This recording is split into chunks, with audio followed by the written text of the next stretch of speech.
All right. So, our Bible study session for today, let's talk about the topics of neutrality and persecution when it comes to our faith. What does the Most High Yah say about it from His Word, the Bible? And then after that, let's talk about Jerusalem that's mentioned in Luke chapter 21, verse 24, about how the Jerusalem would be trampled on by the nations until the times of the Gentiles are fulfilled. So first off, let's jump into our topic on neutrality and persecution. What is the definition of neutrality? Well, under the heading of neutral, it says not allied with supporting or favoring either side in a war, dispute, or contest, belonging to neither side nor party, on neutral ground, not one thing or the other. Okay. So it says there, not allied with supporting or favoring either side in a war. Like if your country is at war or a dispute, who knows what kind of dispute it might be, maybe civil rights dispute, human rights, who knows what it could be, even who knows. And then it mentions or a contest, not taking sides, staying on neutral ground. And then we have the definition of neutrality, the state or policy of being neutral, especially non-participation in war. Okay.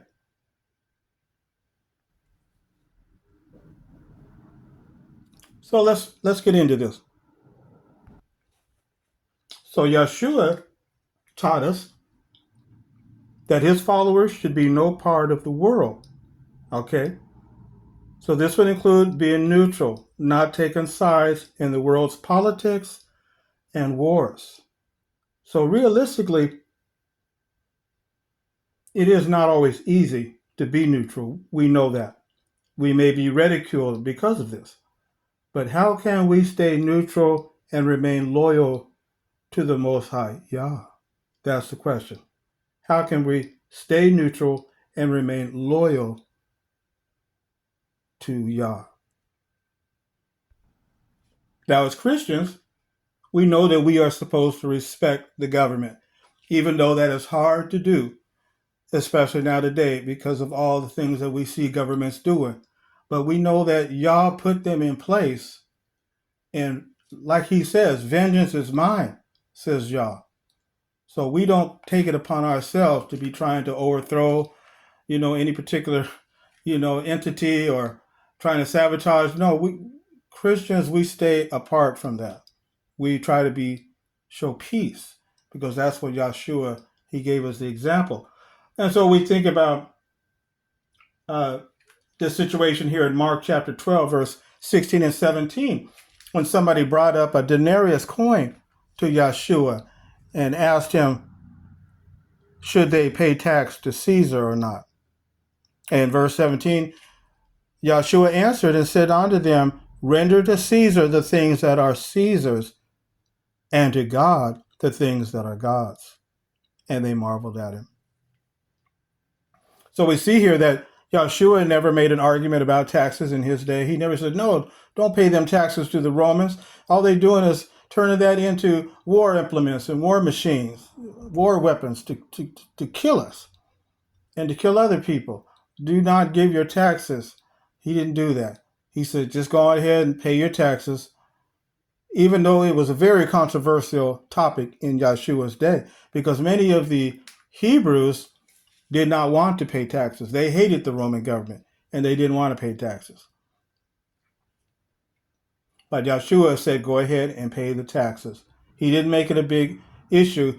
So he didn't jump into social issues of his day, social change, trying to start up any type of revolutions to try to change this world. And why? Because this world is under the control of Satan, the devil. He offered Yeshua all the kingdoms of the world. Remember that? If he just fall down and do an act of worship to him. So that's the number one point there, is that just like Yeshua said, pay back Caesar's things to Caesar. In other words, we obey the laws of the land, such as those that require us to pay taxes. And the Bible teaches us that human governments rule only because of Yah's allowing them to rule. We appreciate Romans chapter 13, verse 1. Apostle Paul, he wrote here, let every soul be subject unto the higher powers, for there is no power but of God. The powers that be are ordained of God. So we appreciate that human governments rule only because the Most High Yah allows them to rule. So we recognize that human governments have only relative or limited authority. We look to the Most High and his heavenly kingdom to solve mankind's problems.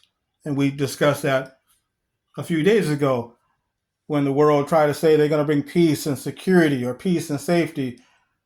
We know it will never happen under man. They've been trying it for thousands of years, over 6,000 years and better. They've been trying to bring about peace. They've tried to use every form of political government, Democrat, Republican, monarchy, authoritarianism, all kind, communism. Never has worked.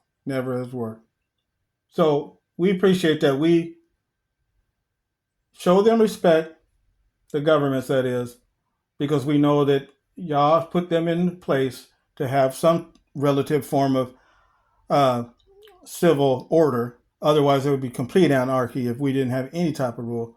And just like Yeshua, he showed respect even to the Roman government and even told the people to pay their taxes, even though that was a hot topic.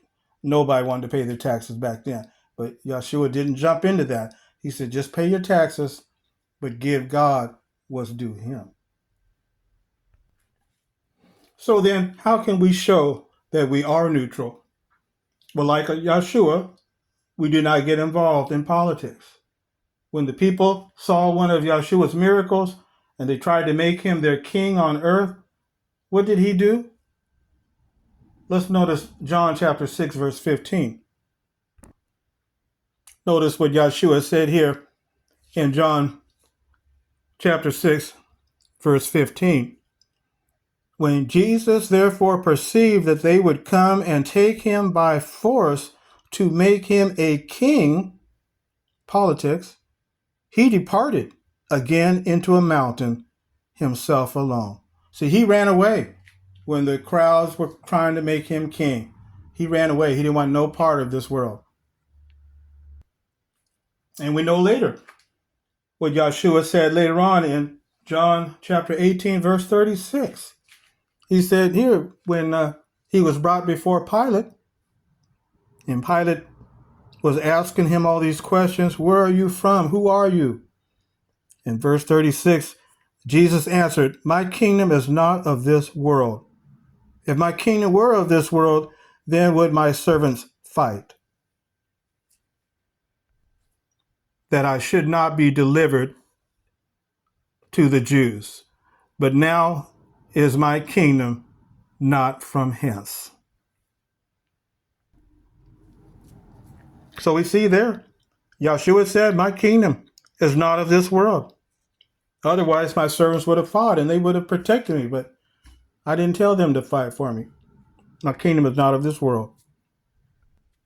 Now, it's true that Yeshua told Peter to bring a sword with him, but it wasn't to protect him. He was doing that to teach a lesson to him and the other disciples, to teach them a lesson that whoever takes the sword will die by the sword. That was the lesson he was trying to teach him. He even said, I could just snap my finger and I could have 12 legions of angels come and protect me. What's one sword going to do? Yeah, I got all kind of backup, but he didn't do that. And so we don't do that today as well. So just like Yahshua's disciples, we show our neutrality in a number of different ways. For example, we do not go to war. We respect the national symbols and the national emblems of other countries, such as flags, but we do not worship them. And we do not take sides for or against any political party or candidate. In these ways, we show that we are completely loyal to the Most High Yah's government, his kingdom. Let's take a look at John chapter 17, verse 16. Now, we know in times of war, some nations, they may claim to be neutral, but they take sides on both sides in the conflict. So what is real neutrality? Well, notice John's chapter 17, verse 16. He said, "A little while, and ye shall not see me. And again, a little while, and ye shall see me." Wait a minute, that's not the same one. Let me see. John chapter 17, verse 16. Okay, here we go. Yahshua said, "They are not of the world, even as I am not of the world."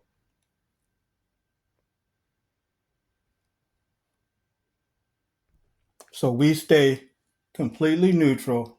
We don't take sides in any disputes, especially involving war. Vengeance is mine, says the Most High Yah.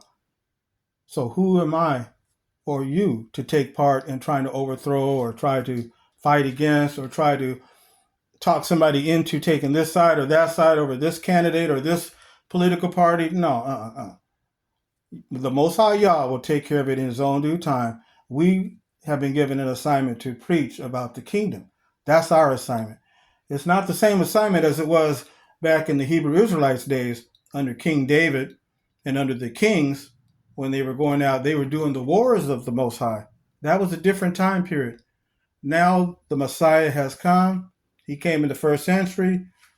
He did his preaching work about the kingdom, gave up his life to buy mankind back from what Adam lost in the Garden of Eden, Adam and Eve, what they did to the prophecy there in the Garden of Eden, that there would be a seed that would come. So he came. He did everything that the Most High, his Father, told him to do. He voluntarily came down to earth, gave up his life, and now he went up to heaven to sit at the right hand until the time of the Gentiles are fulfilled.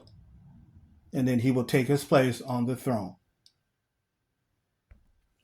But now, what do we do in the situation when the secular authorities demand something? They demand something of us, but it conflicts with God's law. What do we do then? Let's take a look at Acts chapter 5, verse 28 and 29.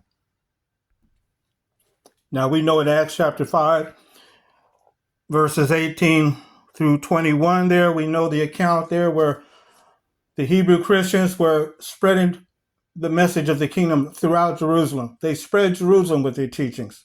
And the high priests, the Hebrew high priests, the Jewish high priests, they were angry. They were so angry, as it says there in verse 17. They were filled with indignation. And so verse 18 says, they laid their hands on the apostles and put them in the common prison.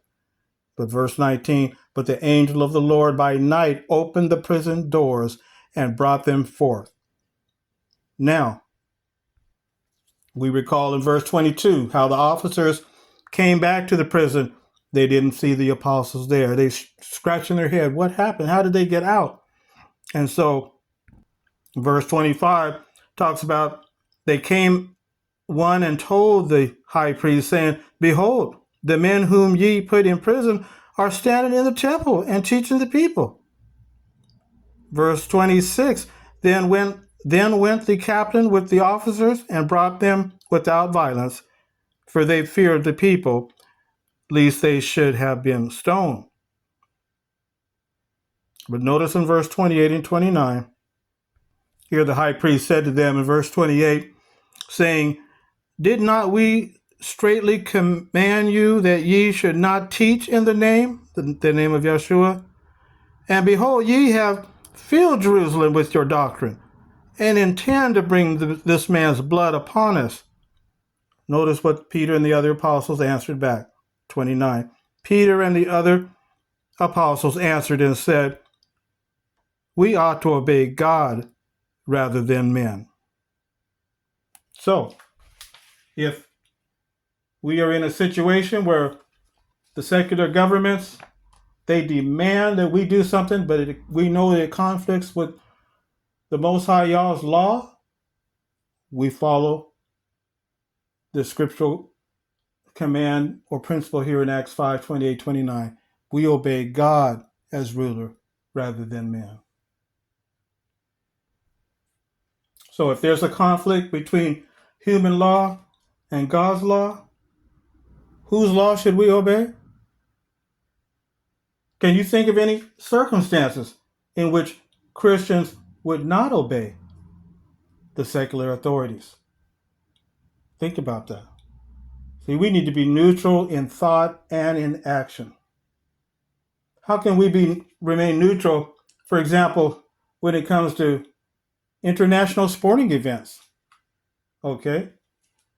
How about even when we are personally affected by the decisions of politicians? Something that affects us personally and our family.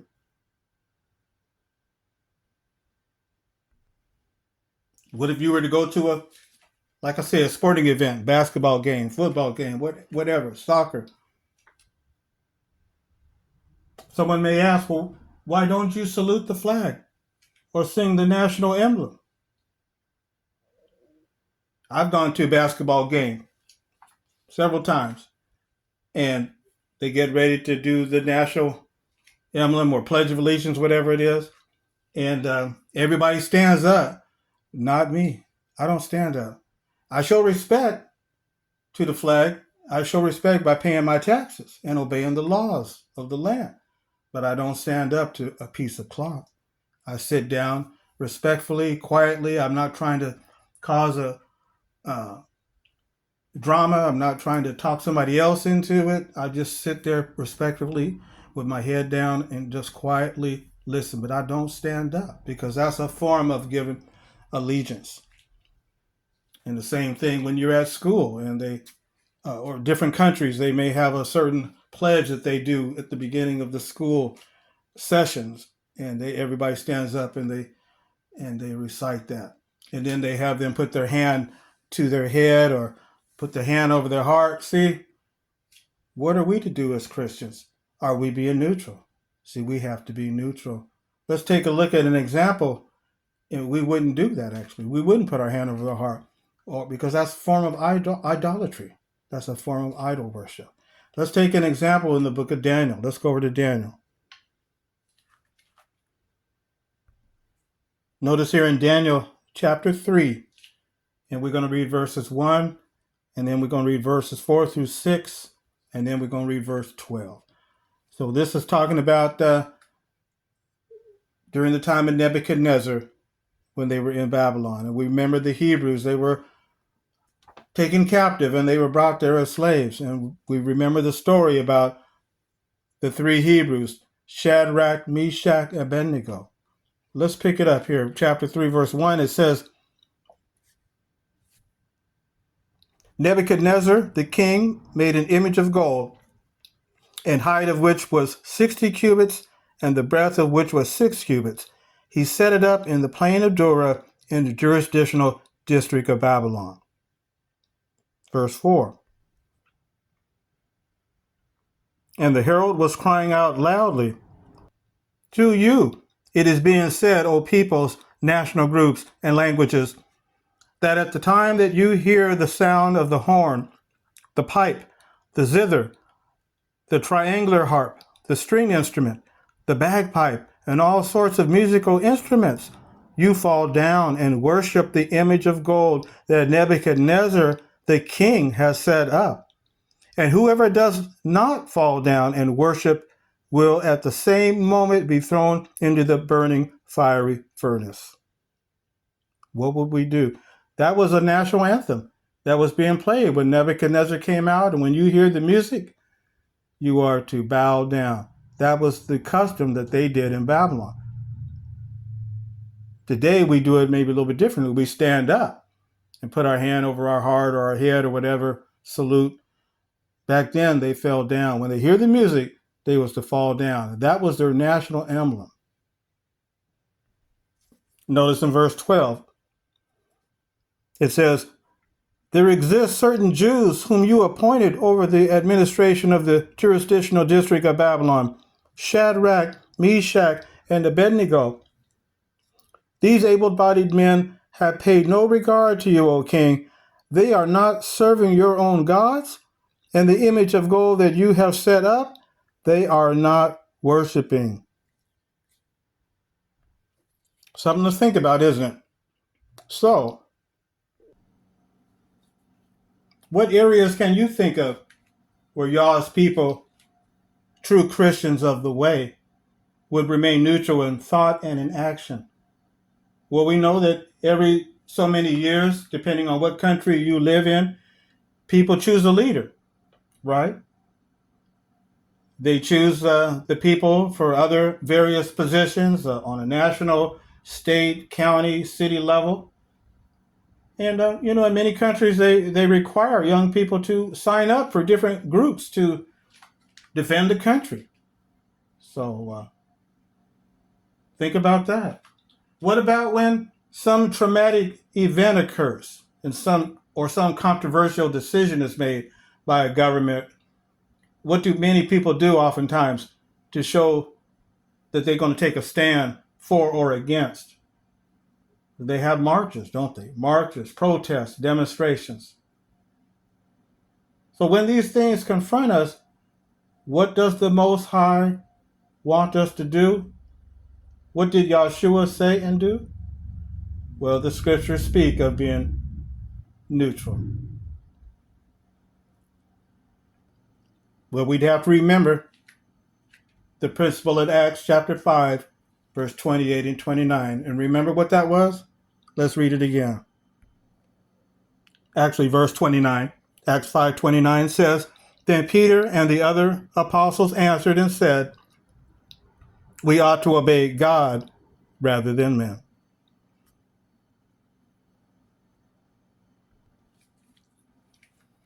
So our decision to obey Yah and to follow the example of Yahshua, it might result in our being persecuted physically even, or verbally, threats, maybe even arrested because you refuse to break God's laws and principles. You might even get opposition from family members, friends, even co-workers because of the stand you take. But you're doing it to stay loyal to who? Loyal to man? Who wants you to break your integrity to the Most High? Or loyalty to Yah? But we also want to not forget this also, friends.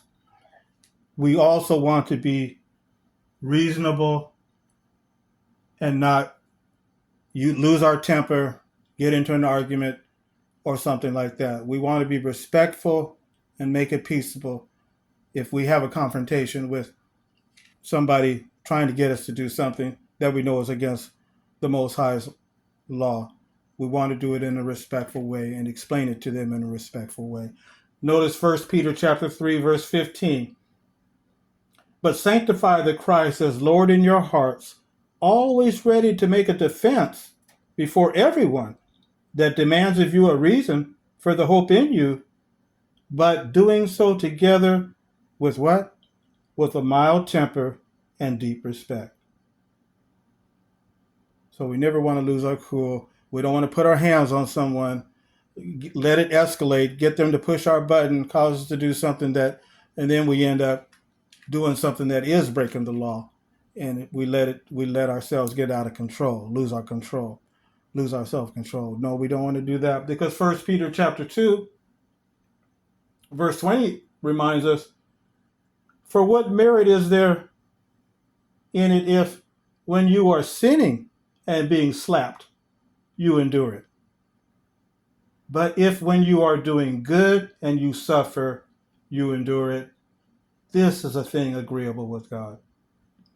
So we don't want to make ourselves look like a fool,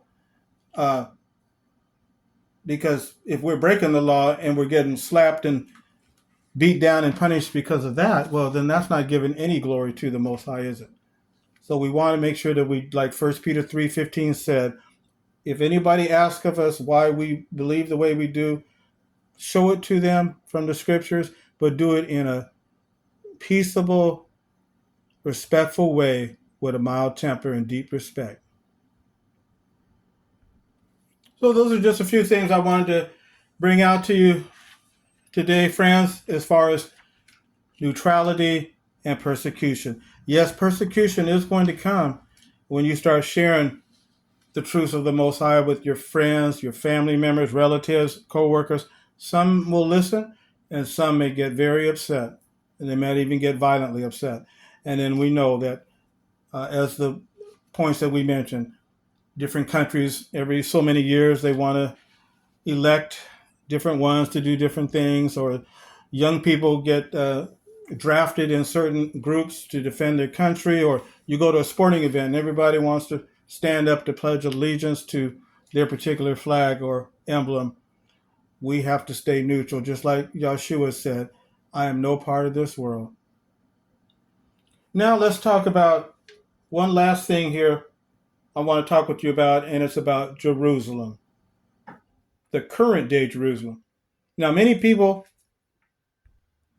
believe that the Messiah is going to return there in the second coming. Others believe that Yah's kingdom will be rebuilt there, or that the temple will be rebuilt there. Okay? Well, let's take our Bibles and let's read Luke chapter 21, verse 24. And here it reads, and they shall fall by the edge of the sword. This is Yeshua speaking. We remember he was given his prophecy about the last days, the sign of the last days and of his coming. They shall fall by the edge of the sword and shall be led captive into all nations, and Jerusalem shall be trodden down of the Gentiles until the times of the Gentiles be fulfilled. So question, was Yeshua indicating a restoration of earthly Jerusalem? Did Yeshua mean that Yah's kingdom and the line of David would be restored in the true location of Jerusalem? Now, we know that some believe that Jerusalem was in a different location. Some believe that it was in West Africa, in the interior of Africa. Although, as I state in my book, where Jerusalem is in the Middle East, which we know that was a made-up term, but my understanding is that was part of Africa. Africa controlled that area of where Jerusalem and Jordan and Lebanon and Gaza and all that was part of Africa too. That's my understanding, as I explain in my book. But I know that others believe that Jerusalem was in the interior of Africa.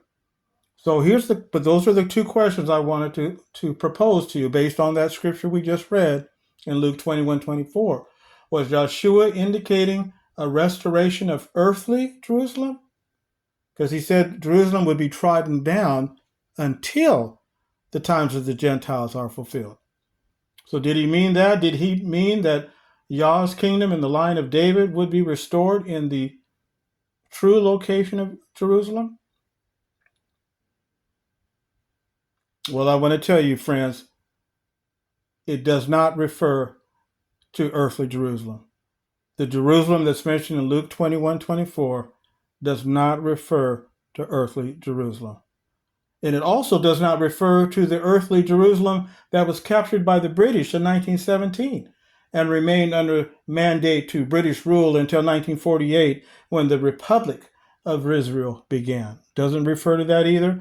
nor does Luke 21:24 refer to any other location on earth that is considered to be Jerusalem.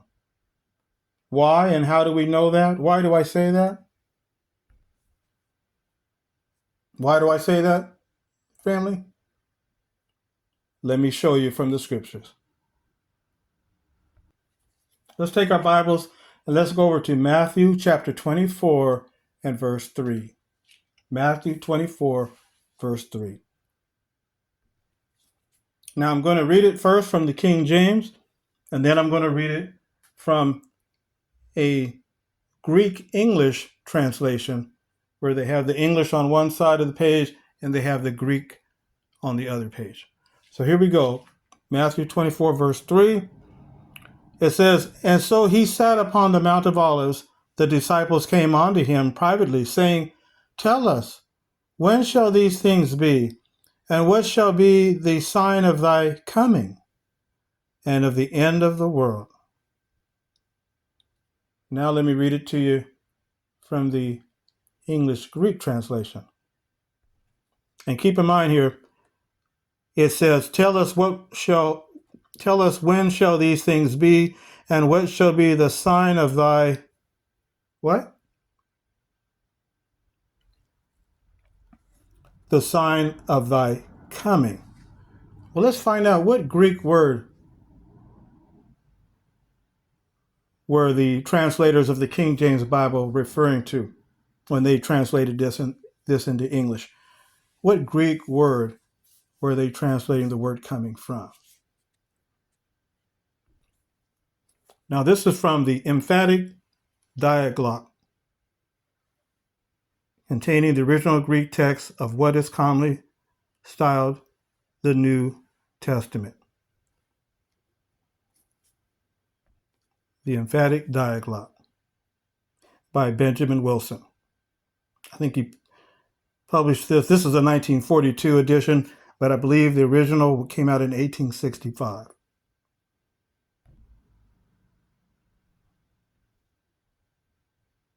Here it reads, "And as he was sitting on the Mount of Olives, the disciples came to him privately, saying, Tell us when these things will be, and what will be the sign of thy presence and of the consummation of the age." So you notice the King James uses the word coming, but the emphatic diaglott uses the word thy presence. And let me show you, this is from the Greek.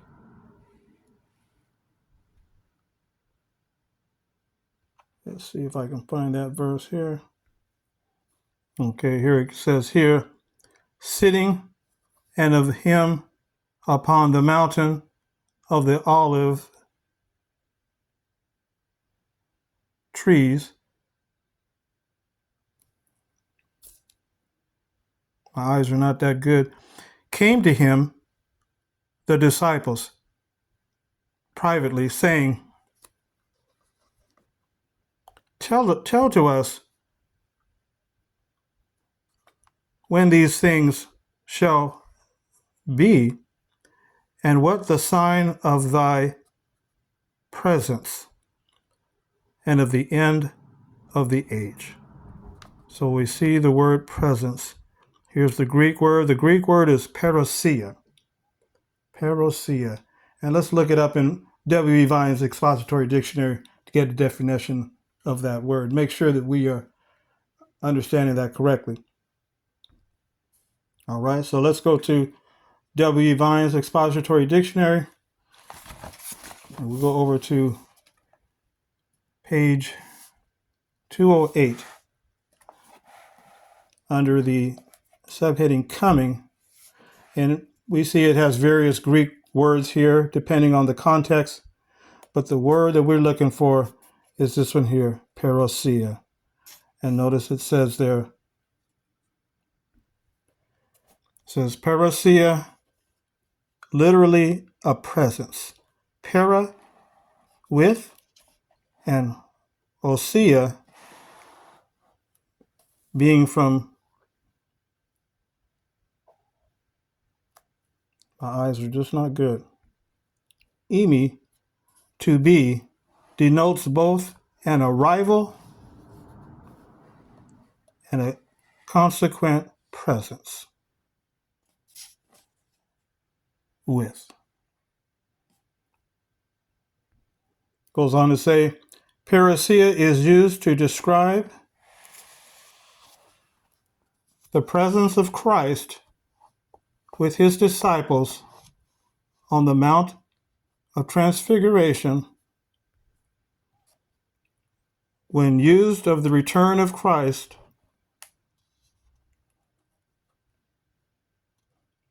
at the church.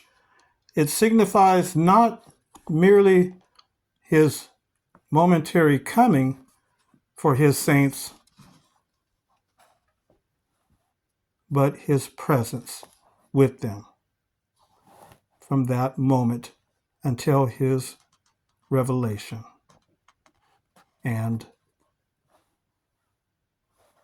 manifestation to the world.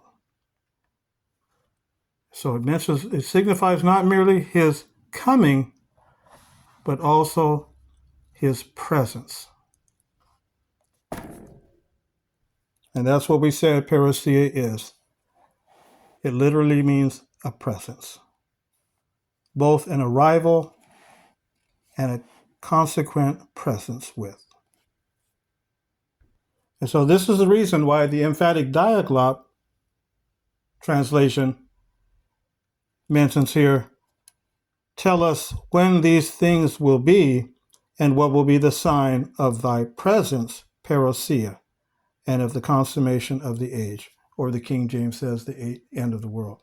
But you notice the King James says the sign of thy coming, but that's how the King James translators translated that Greek word parousia way back in what year did the King James get written? 1625. It says here 1611. King James was translated in 1611, commonly known as the Authorized or King James Version. So that's how they translated that Greek word back in 1611, a few years before 1619, but that was an incorrect translation. It should have been using the word presence. So that makes us rethink that, doesn't it? When Yeshua said in Luke 21:24 that Jerusalem will be trodden down until the times of the Gentiles are fulfilled. Well, the time of the Gentiles will be fulfilled when the Messiah was to return. And so it does not refer to the earthly Jerusalem that was captured by the British in 1917 and became the Republic of Israel in 1948. And it's not referring to a restoration of Yah's kingdom through the line of David being restored on earthly Jerusalem or wherever earthly Jerusalem is, where some people believe it's in West Africa. Some may have some other belief that it is. It's not referring to any earthly part of this earth. So what does this tell us? It tells us that when Yeshua spoke about Jerusalem in Luke 21:24, he wasn't referring to that piece of land over there. That doesn't mean anything anymore. The Most High has rejected that land. Remember when Yeshua was executed on the stake, the sanctuary curtain was ripped in two. Yep, the Most High has taken his Holy Spirit away from that land. That land doesn't mean anything anymore. The time of David, during the line of King David, when the kingdom was first established, Jerusalem was a symbol of the Most High's sovereignty on earth. That was where, when the king sat on the throne in Jerusalem, that represented the Most High's sovereignty. That's what it meant. So that's what Yeshua meant when he said Jerusalem will be trampled on. He wasn't referring to this land. He was talking about how the nations would be trampling on the Most High's sovereignty, because When Babylon came and they took the Judah captive and took them as slaves, they removed the last king who was sitting on the throne in Jerusalem in the 607 BC. And so that was what was trampled over, was the sovereignty of the Most High, represented in the kingship, represented of the throne, when the kings would sit on that throne. That is what was going to be trampled over, not the land. So the Gentile times have already ended. Yah's kingdom in the line of David has already been restored by the Messiah.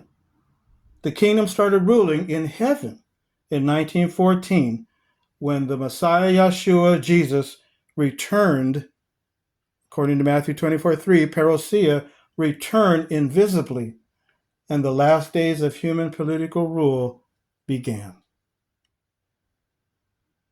Yes, friends, the Gentile times have already ended. You can go to my channel, Portrait Pioneers of Color, and go to my video here,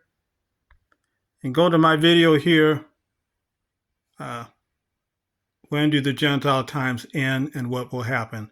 And it will explain to you about why I'm saying the Gentile times already ended, based on the prophecy in Daniel and when you do the chronology.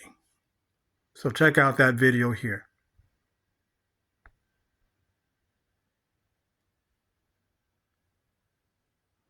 Okay, family. Well, thank you for letting me share this with you, family.